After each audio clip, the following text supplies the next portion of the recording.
মানুষ দেখবি যদি ভগবান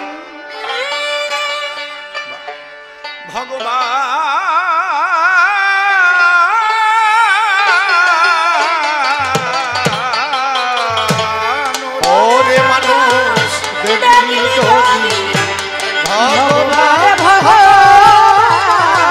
ওরে মানুষ দেখবি যদি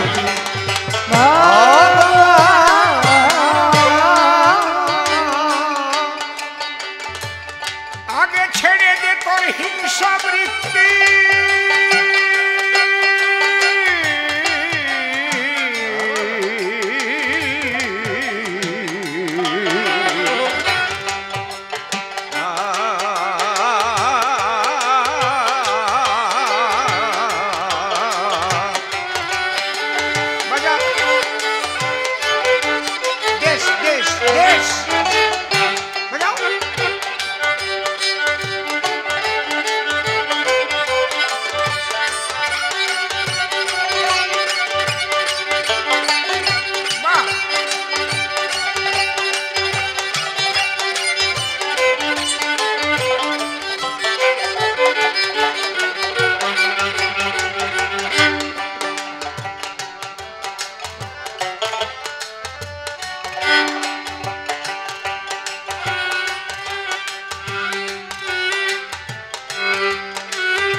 হরি বল তাই গৌর হরি বল।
স্মরণ করি পরমেশ,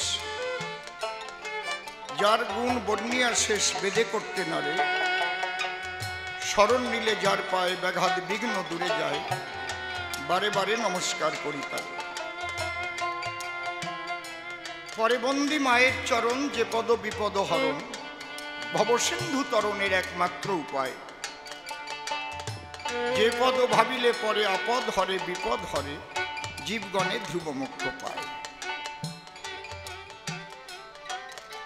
এ ভাবধারায় বলতে গেলে অনেক সময় যাবে চলে, তাইতে চিন্তা করলেম দিলে মনশিক্ষায় বেশি প্রয়োজন নাই। কবি গান শুনবার তরে যারা বসেছেন কাব্যবাসন, কাছে কিংবা আছেন দূরে, প্রত্যেকের চরণ ধরে সশ্রদ্ধ প্রণাম জানাই। আপনারা করবেন আশীর্বাদ, যা হতে যায় চিত্তের বিষাদ, ইষ্ট প্রেম প্রসাদ যেন অন্তরে হয় লাভ।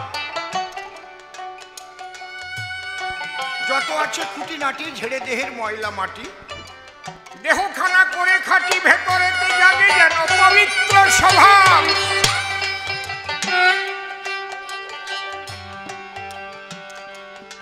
অদ্য বিপক্ষ কবি যিনি সদানন্দ নাম ধরেতে। আমাকে যোগানন্দ গোস্বামী বলে দিয়ে পরিচয়। 3টি প্রশ্ন করেছে দান, দিতে হবে তার সমাধান। আগেই প্রণাম জানাই সেই যোগানন্দ গোস্বামীর রাঙা দুটো পায়। হে যোগানন্দ গোস্বামী, জীবনে তোমায় দেখিনি আমি, তুমি সাধু সমাজে ছিলে অনেক দাবি, শ্রবণে করেছি শ্রবণ। আমি প্রণামিয়া তোমার পায়ে যাচ্ছি তোমার ভূমিকায়, তুমি গ্রহণ করো আমার হৃদয় আসন। আমি তার উপরে দিলাম ভার, তারে করলাম কর্ণধার। বাবা, কাব্য সিন্ধু হব পার, অন্তরের একান্ত আকিঞ্চন। অসীম সরকার নামটি ছাড়ি, যোগানন্দ নামটি ধরি, এইবার করি জবাবের আয়োজন। প্রথম প্রশ্ন করেছে দান, কেন এত একই মানুষের মধ্যে ধর্মীয় ব্যবধান? না, কোনো ব্যবধান নাই। ধর্ম এক, সনাতন। তাকে জানার তরে বিভিন্ন সম্প্রদায় হতে পারে, মুসলিম সম্প্রদায়, হিন্দু সম্প্রদায়, খ্রিস্টান সম্প্রদায়,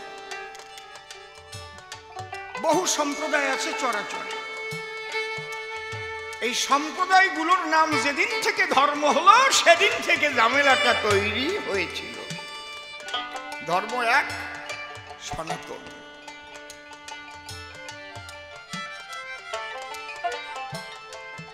যীশু খ্রিস্ট যদি জন্ম না নিত তাহলে কি খ্রিস্টান মতবাদ জগতে প্রকাশ হতো? হতো? দিনের নবী হযরত মুহাম্মদ যদি জন্ম না নিত তাহলে ইসলাম ধর্ম বলে জগতে কিছু প্রকাশিত হতো? বলুন আপনারা। গুরু নানক দেবজি যদি জন্মগ্রহণ না করতো তাহলে শিখ ধর্ম নামে পৃথিবীতে কিছু হতো? বুদ্ধদেব যদি জন্ম না নিত তাহলে বৌদ্ধ ধর্ম কি সৃষ্টি হতো? তাহলে এদের জন্মের আগে কি ছিল? এদের জন্মের আগে যা ছিল সেই হচ্ছে সনাতন, সনাতন, শাশ্বত ধর্ম এক, যার নাম সনাতন। সিন্ধু নদীর উপকূলবর্তী এরিয়ায় যারা বসবাস করত, সিন্ধু থেকে হিন্দু শব্দ, ওখানে যদি না বসবাস করতো তাহলে হিন্দু শব্দ আসতো? তাহলে মূল হচ্ছে সনাতন। বলুন, এই সনাতন সৃষ্টি করেছে কে? কেউ বলতে পারবেন আমার ধারে যে অমুক জন্ম নেওয়ার পরে এই সনাতন সৃষ্টি হয়েছে চরাচরে? না, সনাতনই হচ্ছে পরম ব্রহ্ম, ব্রহ্মই হচ্ছে সনাতন, আর সনাতনই হচ্ছে ব্রহ্ম। ব্রহ্ম কাহাকে বলে? যিনি অনন্ত রূপে রূপায়িত হইয়া তাহাই থাকিতে পারে, তাহাকে ব্রহ্ম বলে। যিনি অনন্ত রূপে রূপায়িত হইয়া তাহাই থাকে।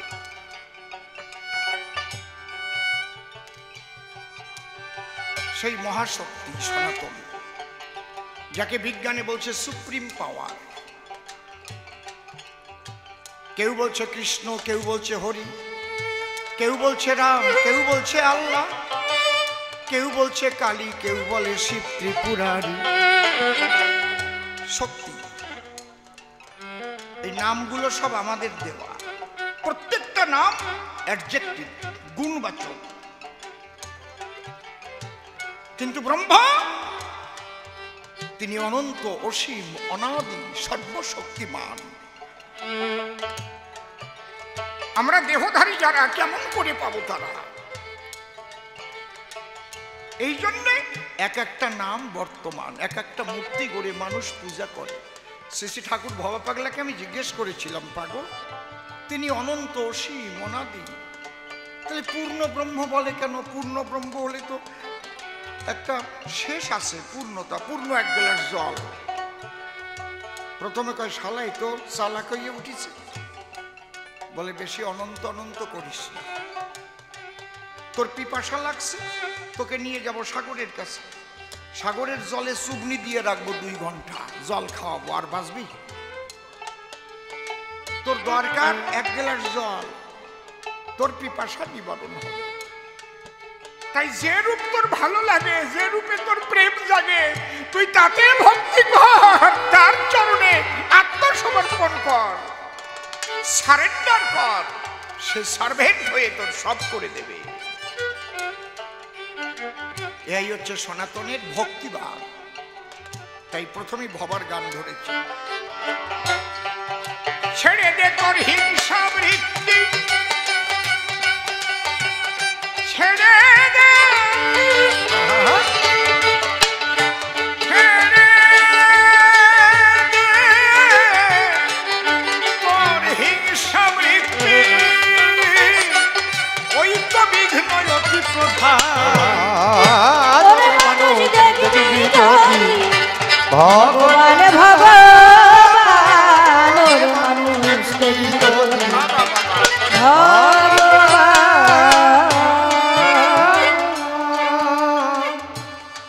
ছেড়ে দে তোর ভিন্ন ভেদ, দেখ না শাস্ত্র, দেখ না রে বেদ, কোরআন পুরাণ নয় রে প্রভেদ, শোন রে হিন্দু, শোন মুসলমান।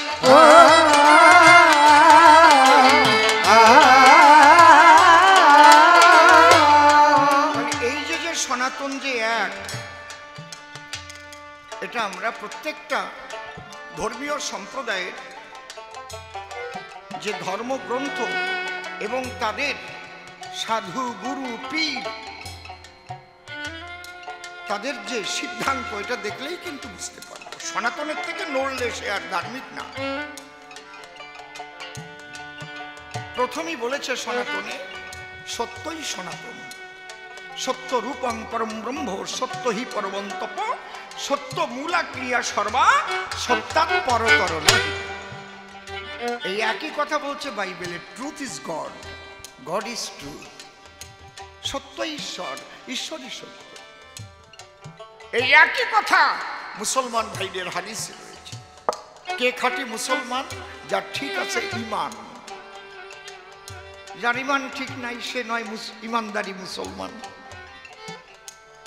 বাক্য আগে ঠিক রাখতে হবে। তুমি হিন্দু হও, মুসলমান হও, খ্রিস্টান হও, বৌদ্ধ হও, শিখ হও, জৈন হও, এই সনাতনের কথা শুনে যাও। আগে সত্যবাদী হও, সত্য কথা কও, সত্যনিষ্ঠ হও। এই তো মানুষের ধর্ম। বুঝেছ কি বলছি? তুমি যে গানই গাচ্ছ, সারে গামা পাদা নিশা ছাড়া গাতি পারো? আমি এইবার কব সারে গামা পাদা নিশা বাদ দিয়ে একটা গান শুনাও। কায়দা সে তুমি হাঁটুতি হাত দিয়ে বুড়ি হইয়ে ওই আসরা পুজোর গানই গাও, ওর একটা সারে গামা আছে। কিরে বাবা, স্বরলিপি ছাড়া হবে? রাগটা বাজছে, দেশের উপরে গানটা হচ্ছে ছোট। সারে গামা পাধা নিশা, এই 7টার মধ্যেই সব সুর। কোনোটা কোমল, কোনোটা কড়ি লাগিয়ে দিয়ে দিয়ে এক একটা রাগের পরিবর্তন, কিন্তু এই পর্দাগুলোর মধ্যে থাকবে। এইটাই সনাতন। অমুসলিম ভাই, খ্রিস্টান ভাই, এই সনাতনের স্বরলিপির বাইরে কারো যাওয়ার কায়দা নাই। হরি হরি বল, হরি বল। তাহলে প্রথম কি? সত্য রক্ষা। সত্য রূপম পরম ব্রহ্ম, সত্য হি পরমং তপ, সত্য মূলা ক্রিয়া সর্বা, সত্যাৎ পরতর। আমি বাংলায় বলছি, কবির সাহেব হিন্দিতে বলছেন, साच बराबर तप नहीं, झूठ बराबर पाप, जिसको दिल में साच है उसको दिल में आप। बाइबले इंग्लिशे लिखेছে truth is God, God is truth. 2 নম্বর কি?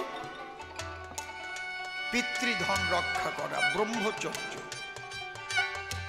न तपो तपैत्याहु ब्रह्मचर्य तपोत्तमम् ऊर्ध्वरेता भवेज्जस्तु সদেব নত মানুষ। তাহলে সত্য আর ব্রহ্মচর্য এই দুটোই সনাতনের কার্য, আর যা কিছু সব কিছু বাহ্য। কথাটা বুঝেছেন কি বলছি? এর দ্বারাই তুমি সেই পরমানন্দে পৌঁছাতে পারবে। তুমি খ্রিস্টান হও, মুসলিম হও, হিন্দু হও আর বৌদ্ধ হও, এ বাদ দিয়ে স্বরলিপি বাদ দিয়ে একটু কথা কও।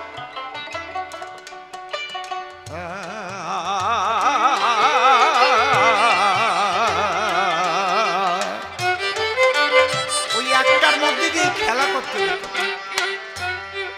তুমি কীর্তনী গাও আর রামায়ণ গানি গাও আর কবি গানি গাও, আর ওই যে কি বলে রবীন্দ্রসঙ্গীতই গাও আর নজরুল গীতি গাও, আর রাগ প্রধানী গাও আর খেয়ালি গাও, যা গাও,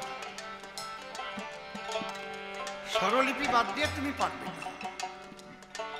ওই কয়টার মধ্যেই তোমার ঘুরতে হবে। ওই কয়টাই হচ্ছে মূল সনাতনী।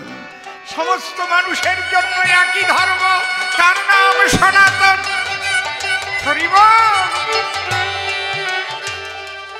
বোঝা যাচ্ছে কি?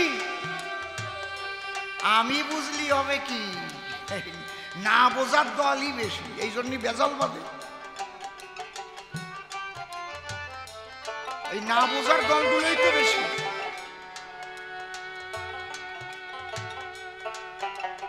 বিভিন্ন শাস্ত্র গ্রন্থ লিখেছে, তার মধ্যে বিভিন্ন রকমের ঝামেলা পাকানো আছে, কিন্তু সনাতনী মূল যে কথা তাতে কোনো ঝামেলা নাই, নাই কোনো আমিলতা। সেখানে বলছে জন্মেন জায়তে শূদ্র সংস্কার দ্বিজোচ্যতে বেদ পাঠেদ ভবেদ বিপ্র ব্রহ্ম জানাতি সংগ্রাম। চারি বর্ণ সম্পর্কে বলছে। জন্ম নিলে সবাই শূদ্র। শূদ্র মানে কোনো জাত না, ছোট জাত না, অজ্ঞান। কথা বোঝা গেল? জন্মেন জায়তে শূদ্র। আমি কি জন্ম মাত্রই একেবারে মার কোলের থেকে পড়িয়েই কবি হয়ে জন্ম নিছি? মার কোলের থেকে পড়িয়েই কি পাঁচা লিখা আরম্ভ করেছি নাকি? জন্মেন জায়তে শূদ্র অর্থাৎ অজ্ঞান। সংস্কার আর দ্বিজোচ্যতে, দ্বিজন্ম। আপনি যখন লেখাপড়া শিখলেন একটা সংস্কার হলো আপনার, আলাদা একটা জন্ম পেলেন। যে লেখাপড়া না জানে তার সন্নিধানে যদি একটা পুস্তক ধরা যায়, সে কি বুঝতে পারে কি লেখা আছে পুস্তকের ভিতরে? তাহলে নয়ন থাকতেও সে অন্ধ। কেন? তার অক্ষর জ্ঞান হয় নাই, বসে নাই। ঠিক এইরকম। খুব ভালো করে শুনুন কথাগুলো আজকে, কারণ যে বাড়ি কবি গান দিতে হবে বিশুদ্ধ সমাধান। ওই বেজাল মার্কা কথা আমি বলবো না সমাজস্থান, তাতে কার ঘাড়ে পড়বে তা আমি জানি না। জন্মেন জায়তে শূদ্র সংস্কার দ্বিজোচ্যতে বেদ ও পাঠেদ ভবেদ বিপ্র। বেদে হচ্ছে সব মন্ত্র। এই বেদ মন্ত্র ঠিক ঠিক পাঠ করতে গেলে সর্ববেদাঙ্গে অভিজ্ঞতা না থাকলে, মন্ত্র একবার উচ্চারণ ভুল হয়ে গেলে দেশের ক্ষতি হয়।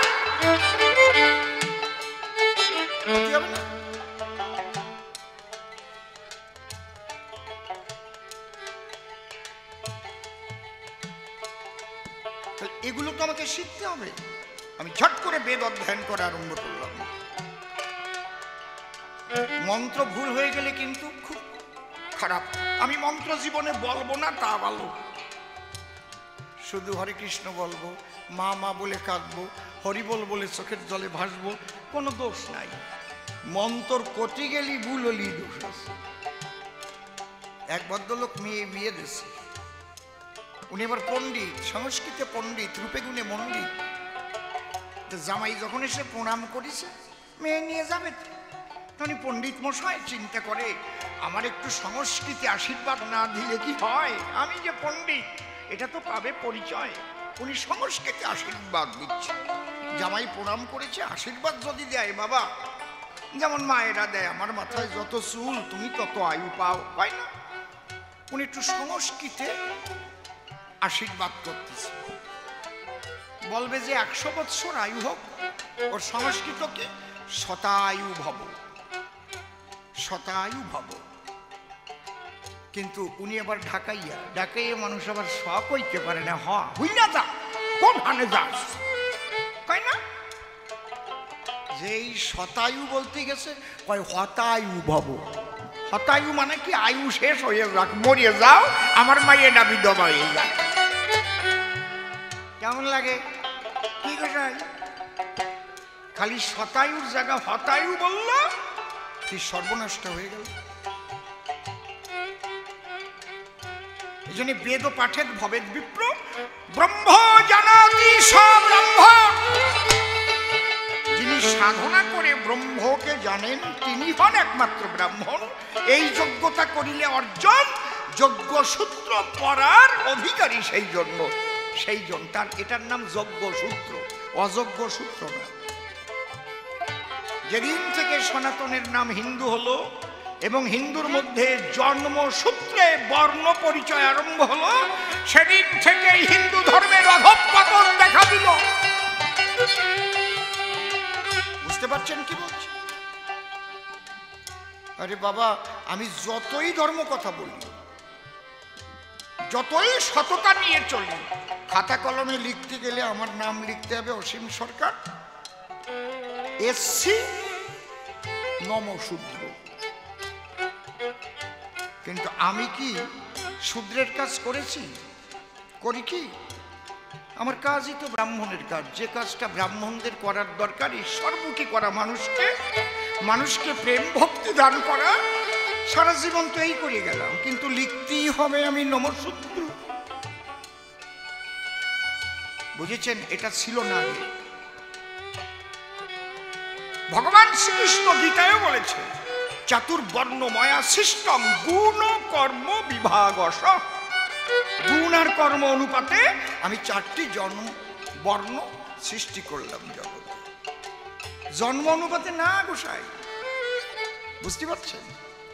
এই জন্য চৈতন্য মহাপ্রভু যখন এলো, প্রেম দিয়ে সবাইকে একাকার করলো, সবাই জাতির গৌরব ভুলে গেল, প্রেমানন্দে সবাই ধুলায় গড়াগড়ি দিতে লাগলো। নিজে পইটা ছিঁড়ে গাধার গলায় দিয়ে দিল, যা, ওইটা থাকলে ভক্তিতে বাধা দেয়। তুমি যদি খাঁটি বৈষ্ণব হও তাহলে কিন্তু তোমার গলায় পইতে নেওয়া উচিত না, কারণ পইতে যদি ঝোলে, ওই পইতে থাকলে ওর একটা অহংকার আছে, আমি জন্ম নিয়েছি উচ্চ কুলে। তুমি সবার পায়ে হাত দিয়ে প্রণাম দিতে গেলে ওই পইটায় বাধা দেবে, এই তুই ব্রাহ্মণের ছেলে, আর ও তোর জন্ম নিয়েছে শূদ্র কুলে, ওর চরণে তুই হাত দিলে দেখতে কেমন দেখা? ঠিক বলছি না বেঠিক বলছি? আর বৈষ্ণবত্ব যখন জাগিবে তখন কুলের গৌরব ভুলে যাবে, প্রেমানন্দে কৃষ্ণ বলে ধুলাই গড়াবে।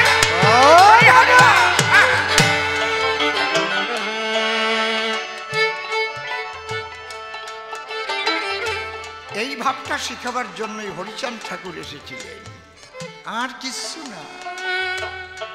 কারণ মহাপ্রভু এমন ধাক্কা খেলেন, নবদ্বীপ থেকে তো আর কম ধাক্কা খাই নাই। অ্যাটেম্প টু মার্ডার, নিতাইকে যেভাবে মারিছিল, ওইটা যদি কলসের কান্দার না হয়ে বোঝালি হতো, শাড়ি কাটিয়ে 2 ভাগ হয়ে যেত। ঠিক বলছি নাকি?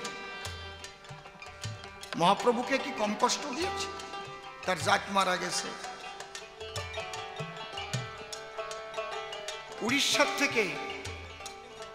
উড়িষ্যার থেকে মহাপ্রভু কোথায় গেল?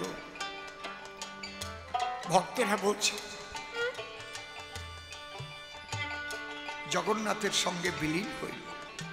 কিন্তু আমি 5খানা বই পড়েছি, 5 রকমের লেখা পেয়েছি। আমি বিশ্বাস করি তাকে কেউ মারতে পারে না। হয়তো এমন পরিস্থিতি যখন হয়েছিল, তখন দেহ রেখে দেহি তখন আনন্দ ধামে চলে গেল।